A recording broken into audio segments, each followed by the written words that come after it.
Hi friends, welcome back to the channel. ನಾನಿವತ್ತು ಚಕ್ಲಿ ಹಿಟ್ಟಿನ preparation ಹೇಗೆ ಮಾಡ್ಕೊಳ್ಳೋದು ಅಂತ ಹೇಳಲಿಕ್ಕೆ ಬಂದಿದ್ದೀನಿ. ಯಾಕಂದರೆ ಈಗ ಚೌತಿ ಹಬ್ಬ ಬಂತಲ್ವ, ಎಲ್ಲರೂ ಗಣೇಶ ಗೌರಿ ಇಡ್ತಾರೆ. ಆದರೆ ನಮ್ಮ ಮನೇಲಿ ಇಡೋದಿಲ್ಲ. ಆದರೆ ಚಕ್ಲಿನ ಜಾಸ್ತಿ ತಿಂತಾರೆ ಇಷ್ಟಪಟ್ಟು. ಅದಕ್ಕಾಗಿ ನಾವು ಜಾಸ್ತಿ ಪ್ರಮಾಣದಲ್ಲಿ ಮಾಡ್ತೀವಿ. ಅಂದರೆ 6 kg ಅಕ್ಕಿಯಷ್ಟು ಚಕ್ಲಿನ ಮಾಡ್ತೀವಿ. ಅದಕ್ಕಾಗಿ ಇಲ್ಲಿ 3 kg ಅಕ್ಕಿನ ನೀರಲ್ಲಿ ತೊಳೆದಾಕ್ಕೊಂಡು ಸಪ್ರೇಟಾಗಿ 3 kg ಅಕ್ಕಿಯಷ್ಟನ್ನು ಹಾರಾಕೊಂಡಿದ್ದೀವಿ. ಯಾಕಂದರೆ ನಾವಿಲ್ಲಿ 6 kg ಮಾಡ್ತಿರೋದ್ರಿಂದ ನೆಕ್ಸ್ಟು ಅದಕ್ಕೆ ಹಾಕುವಂತಹ ಐಟಮ್ಸ್ಗಳನ್ನ ಹುರ್ಕೋಬೇಕು. ಮೊದಲಿಗೆ ಇದಕ್ಕೆ ಮಿಕ್ಸ್ ಮಾಡುವಂತಹ ಐಟಮ್ಸು ಕೊತ್ತಂಬರಿ 1 ಕಪ್ಪು ನೀರು ಕುಡಿತೀವಲ್ಲ ಅಂತ ಆ ಕಪ್ಪಲ್ಲಿ 1 ಕಪ್ ತೊಗೋಬೇಕು. ಆದರೆ ಇಡೀ ಒಂದೊಂದು ಕಪ್ಪನ್ನು ಹುರ್ಕೋಬಾರ್ದು, ಅರ್ಧ ಕಪ್ಪು ಹಾಕ್ಕೊಂಡು ಹುರ್ಕೋಬೇಕು. ಅದು ನೀಟಾಗಿ ಚೆನ್ನಾಗಿ ಬೇಯಲಿ ಅಂತೇಳಿ ಪಟ ಶಬ್ದ ಬರಬೇಕು, ಅದು ನೀಟಾಗಿ ಫ್ರೈ ಆಗಿ. ಹಾಗಾಗಿ ಅರ್ಧ ಕಪ್ಪನ್ನು ಹಾಕ್ಕೊಂಡು ನಮ್ಮ ಅತ್ತೆ ಇಲ್ಲಿ ಹುರಿತಿದ್ದಾರೆ, ನಾನು ವೀಡಿಯೋ ಮಾಡ್ಕೊತಾ ಇದ್ದೀನಿ. ಅವರ ಎಫರ್ಟು ತುಂಬಾ ಇದೆ ಇಲ್ಲಿ. ಅದು ಕಂದು ಬಣ್ಣ ಬರೋವರೆಗೂ ಹುರ್ಕೋಬೇಕು. 1 ಕಪ್ಪು ಜೀರಿಗೆ, ಇದನ್ನು ಕೂಡ ಅರ್ಧ ಕಪ್ ಹಾಕ್ಕೊಂಡು ಹುರ್ಕೋಬೇಕು. ನೆಕ್ಸ್ಟು ಉದ್ದಿನಬೇಳೆ 1 ಕಪ್ಪು, ಇದು ಕೂಡ ಕಂದು ಬಣ್ಣ ಬರುವವರೆಗೆ ಅರ್ಧ ಕಪ್ಪನ್ನೇ ಹಾಕಿ ಹುರ್ಕೋಬೇಕು. ಇದೆಲ್ಲ ಕಾಲು kg ಲೆಕ್ಕ. ನಾನಿಲ್ಲಿ ಲೋಟದ ಪ್ರಕಾರ ತೊಗೊಂಡಿದ್ದೀನಿ. ನೀವು ಲೋಟದ ಅಳತೆ ಗೊತ್ತಾಗಿಲ್ಲ ಅಂದರೆ ಕಾಲು kg ಲೆಕ್ಕದಲ್ಲಿ ಹುರ್ಕೋಬೋದು. ಜಾಸ್ತಿ ಪ್ರಮಾಣದಲ್ಲಿ ಹುರ್ಕೊಳ್ಳೋದಾದರೆ 6 kg ಅಕ್ಕಿ ತೊಗೊಂಡ್ರೆ, ಅದೇ ಕಡಿಮೆ ತೊಗೊಂಡ್ರೆ ಅರ್ಧ kg ಅರ್ಧ ಲೋಟ ತೊಗೊಂಡ್ರು ಸಾಕು.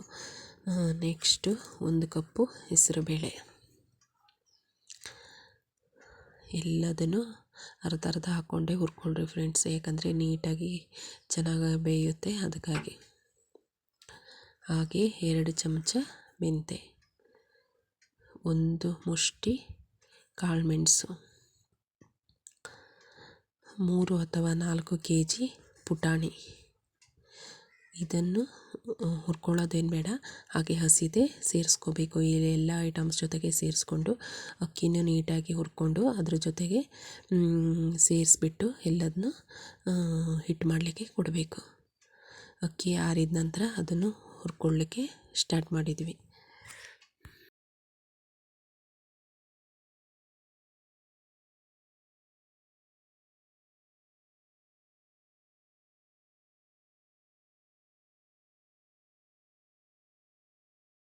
ಕೆಲವರಿಗೆ ಅಕ್ಕಿ ಸಿಗೋದಿಲ್ಲ. ಅಕ್ಕಿ ಹೆಸರು ಬಂದುಬಿಟ್ಟು ಮಟ್ಟಲಗ ಅಕ್ಕಿ ಕೊಡ್ರಿ ಅಂದರೆ ಕೊಡ್ತಾರೆ. TSSಗಳಲ್ಲಿ, ಮಾಲ್ಗಳಲ್ಲಿ ಮತ್ತು ರೇಷನ್ ಜಿನ್ಸಿ ಕೊಡ್ತಾರಲ್ಲ ಆ ಅಂಗಡಿಗಳಲ್ಲಿ ಕೇಳಿಬಿಟ್ರೆ ಕೊಡ್ತಾರೆ. ಮಟ್ಟಲಗ ಅಕ್ಕಿ ಕೊಡ್ರಿ ಅಂದರೆ ಕೊಡ್ತಾರೆ. ಅದು ತುಂಬಾ ದಪ್ಪ ಅಕ್ಕಿ ಆಗಬೇಕು, ಚಕ್ಲಿ ಮಾಡಲಿಕ್ಕೆ ತುಂಬ ಚೆನ್ನಾಗಿ ಬರುತ್ತೆ. ನೆಕ್ಸ್ಟು ಅಕ್ಕಿನ ನೀಟಾಗಿ ಸಣ್ಣ ಉರಿ ಇಟ್ಕೊಂಡು ಬೇಯಿಸ್ಬೇಕು. ಅದು ಚಟ್ಪಟ್ ಅನ್ನೋ ಶಬ್ದ ಬರಬೇಕು, ಅಳ್ಳು ಅಂತ ಹೇಳುತ್ತಲ್ಲ, ಅದು ಹೇಳೋ ಟೈಮಲ್ಲಿ ಇಳಿಸ್ಕೋಬೇಕು. ಮತ್ತು ತುಂಬ ರೋಸ್ಟಾಗಿ ಹುರ್ಕೋಬಾರ್ದು, ಅರ್ಧ ಬೇಯಬೇಕದು. ತುಂಬ ಬೆಂದುಬಿಟ್ರೆ ಎಳೆಯಾಗಿ ಬರೋದಿಲ್ಲ, ಎಳೆ ಕಟ್ಟಾಗುತ್ತೆ. ಮತ್ತು ಫ್ರೆಂಡ್ಸ್, ನೀವೆಲ್ಲ ಯಾವ ಟೈಪಲ್ಲಿ ಚಕ್ಲಿ ಮಾಡ್ತೀರಾ ಅಂತ ಹೇಳಿ ತಿಳಿಸಿ. ಮತ್ತು ಅದು ಹೇಗೆ ಪ್ರಿಪ್ರೇಷನ್ ಮಾಡ್ತೀರಿ ಅಂತೇಳಿ ಕಮೆಂಟ್ ಮುಖಾಂತರ ತಿಳಿಸಿ. ಮತ್ತು ಈ ವಿಡಿಯೋ ಇಷ್ಟ ಆದರೆ ಲೈಕ್ ಮಾಡಿ, ಶೇರ್ ಮಾಡಿ ಮತ್ತು ಕಮೆಂಟ್ ಮಾಡಿ. ಹೊಸದಾಗಿ ಯಾರ್ಯಾರು ನೋಡ್ತಿದ್ದೀರಾ ಅವರೆಲ್ಲ ಸಬ್ಸ್ಕ್ರೈಬ್ ಮಾಡ್ಕೊಳ್ಳಿ ಫ್ರೆಂಡ್ಸ್. ಮತ್ತು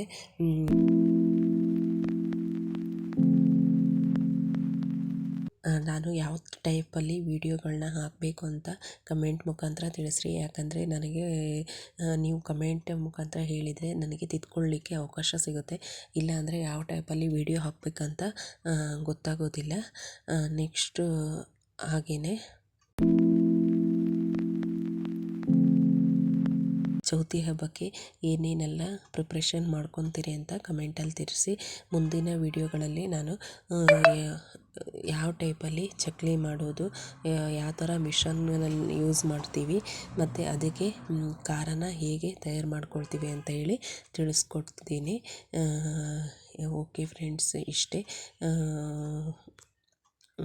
ಮತ್ತು ಇನ್ನೊಂದು ಮುಂದಿನ ವಿಡಿಯೋದಲ್ಲಿ ಸಿಗ್ತೀನಿ. ಓಕೆ ಬಾಯ್.